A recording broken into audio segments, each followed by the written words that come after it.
Hello everyone, કેમ છો? સ્વાગત છે તમારું મારા એક નવા વ્લોગમાં. તો તમે લોકો વિચારી રહ્યા હશો કે સવારમાં હું અને વૈભવ ક્યાં જઈ રહ્યા છીએ. તો આજે સવારે અમે લોકો બહુ જ વહેલા જાગી ગયા અને અત્યારે વાગ્યા છે સવારના 5 અને અમે લોકો જઈ રહ્યા છીએ શાકભાજી લેવા માટે. કારણ કે તમને ખબર જ છે કે હવે ઉત્તરાયણનો તહેવાર આવે છે અને અમારા ઘરે મહેમાનો પણ આવે છે. તો ઘરે શાકભાજીની બહુ જ જરૂર પડવાની છે. તો બસ અમે લોકો અત્યારે નીકળી ગયા છીએ શાકભાજી લેવા માટે. અમે લોકોએ મોઢા પર માસ્ક પહેરી લીધા છે અને વૈભવે તો ટોપી પણ પહેરી છે, સ્વેટર પહેર્યા છે, પગમાં સોક્સ પહેર્યા છે. અમને જોઈને ખબર પડી જ જશે કે ઠંડી બહુ જ છે અને રસ્તા પર પણ તમે જોઈ શકો છો કે પબ્લિક બિલકુલ દેખાતી નથી. કોઈ દેખાય છે અમારા જેવા. અને આ જો કેટલું મસ્ત લાઇટિંગ છે ને, અને અંધારું હતું ને તો એટલું મસ્ત દેખાતું હતું ને. તો બસ અમે લોકો ફટાફટ પહોંચી ગયા શાકભાજી લેવા માટે. અને હા, અહીંયા ઘણી બધી ભીડ હતી કારણ કે જે શાકભાજી વેચતા હોય ને એ લોકો પણ અત્યારે શાકભાજી લેવા આવતા હોય. તો બસ અમે લોકોએ પણ થોડી જે શાકભાજીની જરૂર હતી એ લઈ લીધી. અને અત્યારે શિયાળાની ઋતુ છે ને, તો શાકભાજી એટલું ફ્રેશ મળી જાય છે. અને અત્યારે અમે આજે ગયા ને તો બહુ સસ્તું પણ થઈ ગયું છે. ફાઇનલી અમે લોકો શાકભાજી લઈને ઘરે આવી ગયા છીએ. અને અહીંયા જો મમ્મીએ છે ને મસ્ત મજાની ભાખરી બનાવી દીધી છે અને ચા પણ ઉકળી ગઈ છે. તો હવે છે ને પહેલાં આપણે ફટાફટ નાસ્તો કરી લઈએ અને પછી જે પણ શાકભાજી લાવ્યા છે ને બધું ધોઈને સાફ કરીને ફ્રીજમાં મૂકી દઈએ. તો જો આપણો નાસ્તો બનીને તૈયાર છે. તો મેં લીધી છે ભાખરી અને આજે છે ને માખણ બી છે. મમ્મી આજે ઘી બનાવ્યું છે ને તો માખણ બી છે. તો વૈભવ માખણ ખાય છે અને આપણે છે ને આજે એક્સ્ટ્રા ઘી ચોપડીને ખાધું છે. તો જો મસ્ત ચા પણ તૈયાર છે. ચાલો બધા નાસ્તો કરવા. નાસ્તો કર્યા પછી હું અને મમ્મી તો લાગી ગયા ઘરના કામે અને વૈભવ ગયા એમના ફ્રેન્ડ્સની સાથે દોરી રંગાવવા માટે. તો એમને જતાં જ જો હાથીના દર્શન થઈ ગયા અને વૈભવને હાથી બહુ જ ફેવરેટ છે. અને એમના ફ્રેન્ડ્સ છે ને એ લોકો પહોંચી ગયા જે મેઇન માર્કેટ છે અમદાવાદની, જ્યાં પતંગ અને ફિરકીનું બહુ જ મોટું માર્કેટ છે રાયપુર. તો એ લોકો પણ બસ ત્યાં જ પહોંચી ગયા. અને આ વખતે અમે લોકો 2 વર્ષ પછી ઉત્તરાયણ સેલિબ્રેટ કરવાના છીએ. તો વૈભવ કે ચાલો હું પણ આ વખતે ફટાફટ પહેલાં ફિરકી રંગાઈ આવું. અને તમે જોઈ શકો છો કેટલી મોટી માર્કેટ છે. અને જેમ આગળ વર્ષો ચાલતા જાય ને તેમ ભાવ પણ વધતા જાય છે. આ વખતે પતંગોનો કોડીનો ભાવ 100 રૂપિયાથી સ્ટાર્ટ થાય છે. અને ફિરકી બી અલગ છે. એમાં પણ 400 રૂપિયામાં કંઈક 2500 વારનો છે અને પછી 800 રૂપિયામાં 5000 વાર છે. એકચ્યુઅલી સાચું કહું ને, મને તો આ ફિરકીમાં એટલી હજી ખબર નથી પડતી કારણ કે હું ક્યારેય રંગાવા જ નથી ગઈ.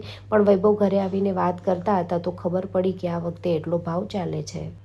જો તમારે દોરી જાતે પણ રંગાવી હોય તો પણ રંગાઈ શકો. અને આ રીતે તમારે આખી તૈયાર લેવી હોય ને તો 1300 રૂપિયામાં આ પણ તમને ઇઝીલી મળી જાય છે. પણ હા, જો તમે આ માર્કેટમાં જાઓ ને તો તમે ભાવ જરૂરથી કરાવજો.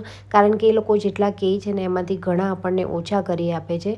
તો બસ અહીંયાથી ઘણી બધી આ લોકોએ શોપિંગ કરી લીધી બધા ફ્રેન્ડ્સે સાથે મળીને. અને ઉત્તરાયણ પણ વિચાર છે બધા સાથે જ સેલિબ્રેટ કરવાના છીએ. જોઈએ, હજુ કંઈ પ્લાન નથી બન્યો પણ વિચાર તો છે જ. એમાં પણ અમદાવાદીઓને તો ખાલી પતંગ અને દોરીથી તો ઉત્તરાયણમાં ચાલતું જ નથી. એ લોકોને કાંઈકનું કાંઈક નવું જોઈએ જ છે. તો લોકો અવનવા છે ને ગોગલ્સ પણ પહેરતા હોય છે. પછી આ પીપુડા બી છે ને દર વખતે અલગ નીકળે જે પતંગ કપાઈને વગાડવાના હોય. તો કેપ પણ, ટોપીઓ પણ બહુ અલગ જાતની નીકળતી હોય છે. માસ્ક પણ દર વર્ષે અલગ નીકળતા હોય છે. તો તમે જોઈ લો, આમ જે મોટી માર્કેટ છે ને એમાં તો બહુ જ બધી વેરાયટી તમને મળી જશે. તો જે લોકો પતંગ ચગાવવાના બહુ જ શોખીન છે એ લોકો આ લઈ જ શકે છે. અને અહીંયા જુઓ તમે કેટલું અલગ વેરાયટી તમને બધી જ મળી રહેવાની છે. તો તમારે જો બહુ વધારે લેવાનું હોય અને એવું હોય ને તો તમે આ માર્કેટમાં જરૂરથી જઈ શકો છો. બસ, તો માર્કેટ તો બહુ બધું મોટું છે પણ ફાઇનલી આ લોકોએ એક દુકાન જોઈ લીધી અને ત્યાં આ લોકોએ 27,000 વાર દોરી લઈ લીધી છે. હજી એને રંગાવાની તો બાકી છે. અને બીજું પણ નાની મોટી ઘણી વસ્તુઓ લઈ લીધી. અને અહીંયા જો વૈભવનો એક ફ્રેન્ડ છે ને અદ્વૈત, એ તો બેસી પણ ગયો ફિરકી રંગાવવા માટે. એકચ્યુઅલી આટલી બધી તૈયારીઓ જ્યારે મેં પણ જોઈને તો મને એમ લાગ્યું કે આ વખતે ઉત્તરાયણ બહુ મસ્ત જવાની છું. અને આ જો કેટલો મસ્ત પોઝ આપે છે સ્માઇલ આપીને. તો જો અત્યારે વાગ્યા છે 2:30 અને અમે લોકો જમવા બેઠા છીએ. તો આ જો ભડથું છે, રોટલો છે, સલાડ છે, અહીંયા દહીં છે અને વૈભવ માટે ભીંડાનું શાક બન્યું છે. તો આજે છે ને બહુ લેટ થઈ ગયું છે તો પહેલાં તો ફટાફટ જમી લઉં.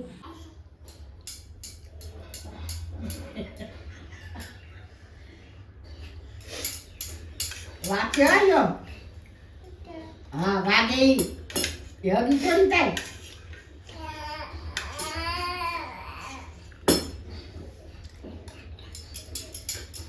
ચીપટી કોઈ આવવાની જ છે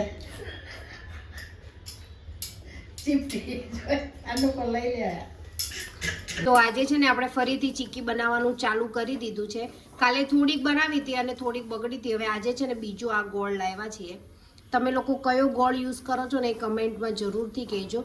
તો નેક્સ્ટ ટાઈમ છે ને અમારી ચીકી પહેલેથી એકદમ પરફેક્ટ બને. તો બસ ચલો હવે ચીકી બનાવીએ અને જોઈએ કેવી બને છે. જો અત્યારે દાળિયાની ચીકી બની ગઈ છે અને હું બનાવું છું અત્યારે હવે સિંગની ચીકી. તો સિંગ તો જો આપણે કાલની શેકીને ફોતરા કાઢી તૈયાર જ છે. બસ ચીકી બનાવવાની વાર છે. હવે મમ્મી દાળિયાની આ વણે છે અને હું ફટાફટ આ ચીકી ઉતારું એટલે ફટાફટ આપણે ચીકી બનાવી દઈએ. આમાં છે ને ચીકી બનાવવામાં મને એવું લાગે છે કે આ ગોળનો જે આપણે પાયો કરીએ ને એ બહુ મેઇન છે અને ગોળ કયો યુઝ કરીએ ને એ પણ બહુ મહત્ત્વનું છે. કારણ કે એના વગર ચીકી બરાબર બનતી નથી. કાલે અમે એક નવા ગોળથી અખતરો કર્યો ને તો પહેલી વખત તો બહુ ઠીક બની, પણ બીજી વખત પાછો ગોળ બદલ્યો છે ને અત્યારે તો ચીકી જો કેવી સરસ થાય. જો એકદમ ક્રિસ્પી અને મસ્ત થાય છે. મસ્ત થાય છે. જો આનો પાયો હવે ફટાફટ આવી જાય ને, જો વધારે પાયો આવી જાય ને તો એ પાછી ચીકી સારી ન બને. એકદમ આમ કડક બની જાય અને જેને દાંત ન હોય ને તો ખાઈ બી નહીં શકે. તો હાલો હવે આમાં આપણે સિંગ નાખી દઈએ.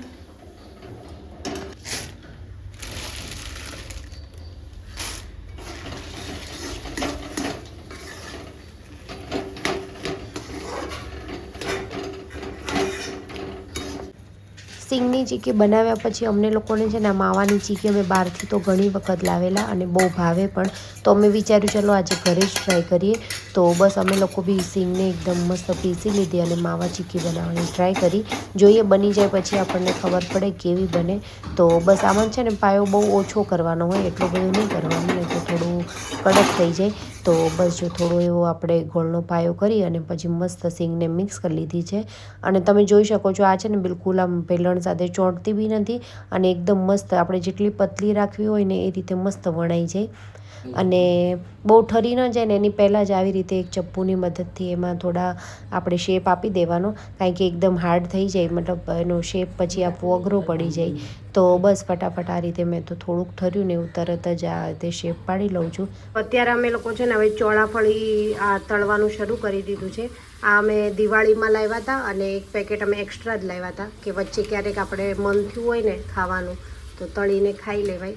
અને આજે પાછા મહેમાન પણ આવે છે તો થોડો ઘણો નાસ્તો બનાવી દઈએ કે એમને પાછા છોકરાઓ પણ આવે છે મહેમાનમાં તો એમને બી ક્યારેક થોડો ઘણો નાસ્તો ખાવો હોય તો એમને આપી શકાય. તો બસ અત્યારે ચોળાફળી કરી લઈએ અને પછી ખબર નહીં હજુ થોડો નાસ્તો તો બનાવવો છે, જોઈએ હવે પછી શું બનાવીએ. જો અમે લોકો આ ભૂંગળા તળવાના ચાલુ કરી દીધા છે કારણ કે આપણે બનાવવો છે ચેવડો. તો બસ પહેલાં સેવ બનાવી છે અને પછી હવે આ ભૂંગળા તળી લઈએ. તો બસ આ ભૂંગળા આપણે તળીને આજ એડ કરી લઈશું. અને છે ને જો અહીંયા આપણે આ સેવ પણ તૈયાર કરી રાખી છે પહેલાં અને ચેવડામાં જ નાખવા. અને આજે આ છે ને જે માવાની ચીકી બનાવીને એટલી મસ્ત બની છે ને બહાર મળે ને એવી જ બની છે. તમે એકવાર જરૂરથી ટ્રાય કરજો. અહીંયા છે ને જો મમરા પણ મમ્મીએ ચાળીને રાખ્યા છે. ભૂંગળા તળાઈ ગયા એટલે બસ હવે આપણે ચેવડો બનાવી લેવાનો છે. બસ હવે જો ફાઇનલી આપણે મમરા વઘારવાનું ચાલુ કરી દીધું છે. અને અત્યારે સાદા જ મમરા તો વઘારવાના છે કારણ કે જ્યારે આપણે ચેવડો બનાવીએ ત્યારે બધું એમાં મિક્સ કરી દઈશું. તો બસ અત્યારે થોડી હળદર અને થોડુંક લાલ મરચું અને થોડું એવું મેં મીઠું નાખીને મમરા વઘારી દીધા છે. તો જો ચેવડા માટે આપણે છે ને જે પણ તળવાનું હતું એ બધું તળી લીધું અને હવે આપણે આ સેવ છે ને એનો થોડો ભૂકો કરીને આમાં એડ કરી લઈએ અને પછી બધું જ મિક્સ કરી લઈએ એટલે આપણો ચેવડો તૈયાર. તો જો આપણે આખો ડબ્બો ભરી લીધો છે ચેવડાનો. બસ અને આજે છે ને ચેવડો મેં પહેલી વાર એકલીએ બનાવ્યો છે, એટલે મમ્મી છે સાથે પણ આમ મેં એકલીએ જ બનાવ્યો છે. તો ટેસ્ટમાં મેં જોયું મસ્ત બન્યો છે. હવે બધાને ભાવે તો સારું. એકદમ સિમ્પલ બનાવ્યો છે, બહુ આમ એકદમ તીખો પણ નથી બનાવ્યો ને મસ્ત બન્યો છે. તો બસ જો અત્યારે વાગ્યા છે રાતના 9 અને અમે લોકો જસ્ટ જમી રહ્યા છીએ કારણ કે આજે છે ને એટલું કામ હતું તો થોડું લેટ થઈ ગયું. અને મહેમાન આવવાના છે પણ એમને આવતા 11 સાડા 11 જેવું વાગી જશે, તો ત્યાં સુધી તો જાગવું પડશે. કદાચ સૂઈ પણ જઈએ, કંઈ કહેવાય નહીં. અને વ્યોમ પણ હજી જાગે છે, એને પણ આજે ઊંઘ જ નથી આવતી. અને જો મહેમાન આવવાના છે ને તો એ લોકો ડિનર કરીને આવવાના છે, તો એ લોકોને જમવાનું નથી એવું એમણે કીધું છે. તો અમે લોકોએ જમી લીધું અને બસ હવે એ લોકો આવે છે તો કંઈક તો આપણે મહેમાન છે તો કંઈક તો એમના માટે બનાવવું પડશે. તો અહીંયા જો મેં છે ને મિલ્કશેક બનાવી રાખ્યો છે સ્ટ્રોબેરીનો. હમણાંથી ખબર નહીં, સિઝન જ્યારની સ્ટ્રોબેરીની ચાલુ થઈ જાય ને ત્યારનું અમારા ઘરે મિલ્કશેક બહુ જ બને સ્ટ્રોબેરીનો. કારણ કે અમને બધાને ભાવે, મમ્મીને ઓછો ભાવે, બાકી તો અમને મને ને વૈભવને તો બહુ ભાવે, ને હવે તો વ્યોમને પણ બહુ ભાવે. તો મિલ્કશેક બનતો રહે, તો સિઝન છે ત્યાં સુધી સિઝનલ ફ્રૂટ ખાતા રહીએ. અને અહીંયા જો અમે દૂધ છે ને થોડુંક ગરમ કરું છું, હેકું જેવું, કારણ કે આ છે ને દહીં જો બરાબર મળતું નથી, તો આજે આ રીતે મેળવી જોઈએ. હવે જોઈએ કેવું બને, અને પછી મહેમાન આવે તો એમની સાથે થોડી ઘણી વાતો કરી અને પછી સૂઈ જઈશું.